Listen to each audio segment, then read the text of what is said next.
ಸೈಮಾ ಪ್ರಶಸ್ತಿ ವಿತರಣಾ ಸಮಾರಂಭದಲ್ಲಿ ಕನ್ನಡಿಗರಿಗೆ ಘೋರ ಅಪಮಾನ ಆಗಿದೆ.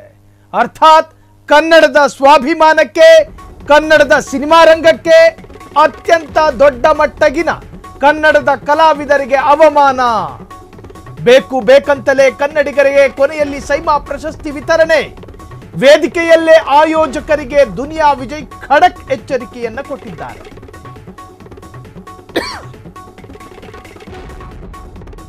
ಸ್ವೀಕರಿಸಿದ ನಟ ದುನಿಯಾ ವಿಜಯ್ ವೇದಿಕೆಯಲ್ಲೇ ಆಯೋಜಕರಿಗೆ ತರಾಟೆಗೆ ತೆಗೆದುಕೊಂಡ ದುನಿಯಾ ವಿಜಯ್.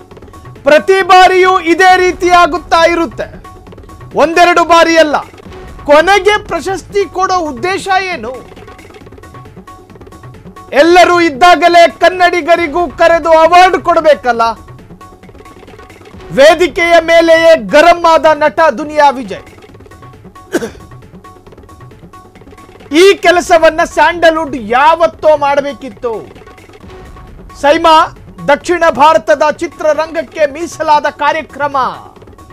ಇಲ್ಲಿ ಯಾವಾಗಲೂ ತಮಿಳು, ತೆಲುಗು, ಮಲಯಾಳಂಗಳಿಗೆ ಪ್ರಾಧಾನ್ಯತೆಯನ್ನು ಕೊಡುತ್ತೆ. ಕನ್ನಡಕ್ಕೆ, ಕನ್ನಡ ಕಲಾವಿದರಿಗೆ ಕೊನೆಯ ಆದ್ಯತೆ ನೀಡುವ ಸೈಮಾ ಆ ಸೀಮೆಗಿಲ್ದಿದ್ದ ಸೈಮಾ ನಿಮಗೆ ಬೇಕಾ? ನಾವು ಕೇಳ್ತೇವೆ. ಇಷ್ಟು ದಿನ ನಮ್ಮ ಕಲಾವಿದರು ಹಲ್ ಕಚ್ಕೊಂಡಿದ್ರು. ಆದರೆ ಈ ಅವಮಾನ ಸಹಿಸದ ಬ್ಲ್ಯಾಕ್ ಕೋಬ್ರಾ ದುನಿಯಾ ವಿಜಯ್ ಕಿಡಿಕಾರಿದ್ದಾರೆ. ಕನ್ನಡ ಚಿತ್ರರಂಗದ ಭೀಮನ ಖಡಕ್ ಮಾತುಗಳಿಗೆ ಸೈಮಾ ಸೈಲೆಂಟ್ ಆಗಿದೆ. ಸೈಮಾ ಪ್ರಶಸ್ತಿ ವಿತರಣಾ ಕಾರ್ಯಕ್ರಮ ನಿನ್ನೆ 5ನೇ ತಾರೀಕು ದುಬೈನಲ್ಲೊಂದು ಕಾರ್ಯಕ್ರಮ ಇತ್ತು. ಈ ಸೈಮಾ ಅನ್ನುವ ಸೀಮೆಗಿಲ್ಲದ ಒಂದು ಸಂಸ್ಥೆ, south India international movie award ಅಂತ ಕರೀತಾರೆ ಸೈಮಾನ. ಈ ಸೈಮಾ ಇರೋದ್ಯಾಕೆ? ಭಾರತದ ಚಿತ್ರಗಳನ್ನು ಪ್ರೋತ್ಸಾಹಿಸೋದಕ್ಕೆ, ಭಾರತೀಯ ಸಿನಿಮಾಗಳನ್ನು ಮೋಟಿವೇಟ್ ಮಾಡೋದಕ್ಕೆ, ಪ್ರೋತ್ಸಾಹ ಕೊಡೋದಕ್ಕೆ. ಮಾಡ್ತಿರೋದೇನು? ಭಾಷೆಯ ಆಧಾರದಲ್ಲಿ ಡಿಸ್ಕ್ರಿಮಿನೇಷನ್ ಮಾಡ್ತೀರಾ? ಈ ದಕ್ಷಿಣ ಭಾರತೀಯ ಇಂಟರ್ನ್ಯಾಷನಲ್ ಮೂವಿ ಅವಾರ್ಡ್ಸ್ ಸೈಮಾ ಕೊಡೋದು ಇಡೀ ಭಾರತಕ್ಕೆ ಕನ್ನಡ ಚಿತ್ರರಂಗ ಕೊಟ್ಟಂತಹ ಕೊಡುಗೆ ಮರ್ತೋದ್ರೇನು? ಕನ್ನಡ ಕಂಡ ಅಗ್ರಗಣ್ಯ ಕಲಾವಿದರು ಇಡೀ ಜಗತ್ತೇ ತಿರುಗಿ ನೋಡುವ ರೀತಿಯ ಸಿನಿಮಾಗಳನ್ನು ಮಾಡಿಲ್ವಾ? ಈ ಬಾರಿ ಅಂತಲ್ಲ, ಪ್ರತಿ ಬಾರಿಯೂ ಕೂಡ ಆ ಕಾರ್ಯಕ್ರಮದಲ್ಲಿ ಉಪೇಂದ್ರ ಕೂಡ ಭಾಗವಹಿಸಿದ್ರು. ನೋಡಿ, ಸಾಮೂಹಿಕವಾಗಿ ಅವಮಾನ ಮಾಡೋದು, ಎಲ್ಲ ಜನ ಹೋದ್ಮೇಲೆ ಜನರ ಮುಂದೆನೆ ಅವಮಾನ ಮಾಡೋದು, ಜನ ಎಲ್ಲ ಹೋದ್ಮೇಲೆ ಒಬ್ಬಂಟಿಯಾಗಿ ಅಳ್ತಿರ್ಬೇಕಾದ್ರೆ ಹೋಗಿ ಸಾರಿ ಕೇಳೋದು ಹೆಂಗಿರುತ್ತೆ? ಜನರೇ ಎದುರು ಬಟ್ಟೆ ಬಿಚ್ಚೋದು, ಒಬ್ಬನೇ ಕೂತ್ಕೊಂಡು ಅಳ್ತಿರ್ಬೇಕಾದ್ರೆ ಬಟ್ಟೆ ಹಾಕೋದ? ಜನರ ಎದುರು ಕನ್ನಡಕ್ಕೆ ನೀವು ಅವಮಾನ ಮಾಡಿದ್ರಿ. ತಮಿಳವನಿಗೆ ಅವಾರ್ಡ್ ಕೊಡೋದಕ್ಕೆ ನಿಮ್ಮಲ್ಲಿ ವ್ಯವಧಾನ ಇದೆ, ತೆಲುಗು ಅವರಿಗೆ ಅವಾರ್ಡ್ ಕೊಡೋದಕ್ಕೆ ನಿಮ್ಮಲ್ಲಿ ಸಮಾಧಾನ ಇದೆ. ಮಲಯಾಳಂ ಸಿನಿಮಾದ ನಟ ನಟಿಯರಿಗೆ ಕರೆದು ಕೂರಿಸಿ ಜನರ ಎದುರುಗಡೆ ಸಾಂಗವಾಗಿ ಸಂಭ್ರಮದಿಂದ ವಿಜೃಂಭಣೆಯಿಂದ ಏನು ಕೊಡೋದು ಅವಾರ್ಡ್ನ. ಆದರೆ ಕನ್ನಡಕ್ಕೆ ಕೊಡೋ ಟೈಮ್ ಯಾವಾಗ ನಿಮ್ದು? ಎಲ್ಲರೂ ಮನೆಗೆ ಹೋಗ್ಬೇಕಾದ್ರೇನಾ? ಸೈಮಾ ದುಬೈನಲ್ಲಿ ನಡೀತಿದ್ದಂತಹ ಸೈಮಾ ಕಾರ್ಯಕ್ರಮದ ಆಯೋಜಕರೇ ಆ ಸೈಮಾ ಅವಾರ್ಡ್ ಕೊಡುವಂತಹ ಆಡಿಟೋರಿಯಂನ ಸೆಕ್ಯೂರಿಟಿಗೆ ನಿದ್ರೆ ಬರೋ ಟೈಮಿಗೆ ಕನ್ನಡದವರಿಗೆ ಅವಾರ್ಡ್ ಕೊಡೋದು. ಸೀಮೆಗಿಲ್ದಿ ಸೈಮಾನ ನಿಮ್ದು. ಕನ್ನಡ ಚಿತ್ರರಂಗವನ್ನ ನಿರ್ಲಕ್ಷ್ಯ ತೋರುವ, ಕನ್ನಡ ಚಿತ್ರರಂಗವನ್ನ ತಾತ್ಸಾರವಾಗಿ ಕಾಣುವ, ಕನ್ನಡ ಚಿತ್ರರಂಗವನ್ನ ತೃಣಕ್ಕೆ ಸಮಾನ ಮಾಡಿದ ಸೈಮಾ ಬೇಕಾ ಅಂತೇಳಿ ಚಿತ್ರರಂಗದ ಘಟಾನುಘಟಿಗಳು ತೀರ್ಮಾನ ಮಾಡಬೇಕು.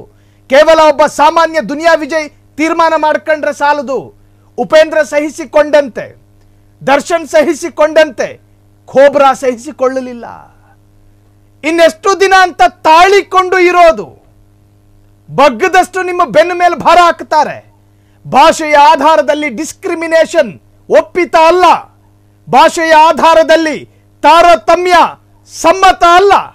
ತಿರುಗಿ ಬೀಳಬೇಕು ಸೈಮಾದ ವಿರುದ್ಧ. ಮಲಯಾಳಂ ಮೇಲೆ ತೋರುವಂತಹ ಪ್ರೇಮ ನೋಡ್ರಿ, ನಾವು ಇತರೆ ಭಾಷೆಯ ವಿರೋಧಿಗಳಲ್ಲ, ಕನ್ನಡದವರು ಸಹೃದಯಿಗಳು ನಾವು. ಮಲಯಾಳಂ ಬೆಳೀಲಿ, ನಮ್ಮ ಭಾರತದ ಚಿತ್ರರಂಗನೇ ತಾನೆ. ತೆಲುಗು ಬೆಳೀಲಿ, ನಮ್ಮ ಭಾರತದ ಚಿತ್ರರಂಗನೇ ತಾನೆ. ತಮಿಳು ಬೆಳೀಲಿ, ನಮ್ಮ ಭಾರತದ ಚಿತ್ರರಂಗನೇ ತಾನೆ. ಅದರಂತೆಯೇ ಅಲ್ವಾ ಕನ್ನಡ? ಅದರಂತೆಯೇ ಅಲ್ವಾ ಕನ್ನಡ? ಪ್ರತಿ ಬಾರಿಯೂ ಇದೇ ತರಹದ ಘೋರ ಅಪಮಾನಗಳನ್ನ ಮಾಡ್ತಾ ಇರ್ತೀರಿ.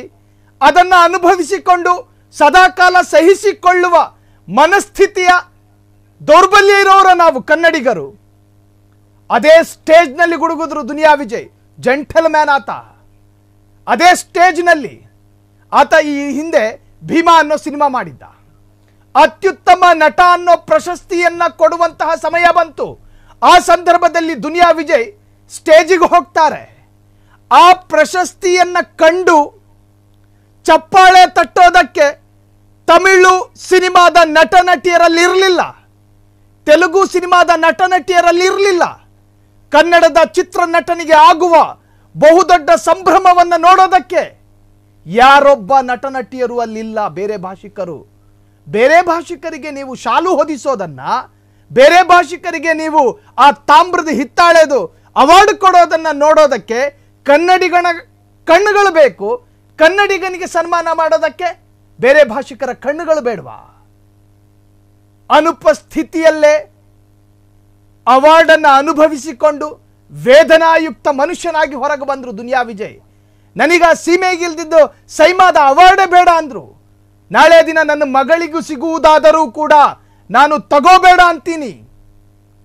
ಮಗಳಿಗೆ ಒಳ್ಳೆಯ ತಂದೆಯಾದ, ಕನ್ನಡ ಚಿತ್ರರಂಗಕ್ಕೆ ಒಬ್ಬ ಮಾಧುರ್ಯುತ ನಟನಾದ ದುನಿಯಾ ವಿಜಯ್, ಜೆಂಟ್ಲ್ಮ್ಯಾನ್. ಹಿಂಗೆ ಬೇಕಾಗಿರೋದು. ಉಪೇಂದ್ರನ ಹಾಗೆ ಸೈಮಾದವರು ಕೊಟ್ಟರು, ಅನುಭವಿಸ್ಕೊಂಡ್ರು, ಬಂದ್ರು ಅನ್ನೋ ತರ ದುನಿಯಾ ವಿಜಯ್ ಮಾಡಲಿಲ್ಲ, ಸಿಡಿದೆದ್ರು. ಸೊ ಇದು ಸೈಮಾ ಮಾಡಿದ ಕನ್ನಡಕ್ಕೆ ಅವಮಾನ ಅನ್ನೋ ತರಹದಲ್ಲಿ ಈಗ ಚರ್ಚೆಗಳು ಶುರುವಾಗಿದೆ. ಕ್ಷಣ ಕ್ಷಣದ ಸುದ್ದಿಗಳಿಗಾಗಿ ಫ್ರೀಡಂ ಟಿವಿ ಸಬ್ಸ್ಕ್ರೈಬ್ ಮಾಡಿ, ಲೈಕ್ ಮಾಡಿ ಹಾಗೂ ಫಾಲೋ ಮಾಡಿ. ಹೊಸ ಸುದ್ದಿಗಳ ನೋಟಿಫಿಕೇಶನ್ಗಾಗಿ ಬೆಲ್ ಐಕಾನ್ ಮೇಲೆ ಕ್ಲಿಕ್ ಮಾಡಿ.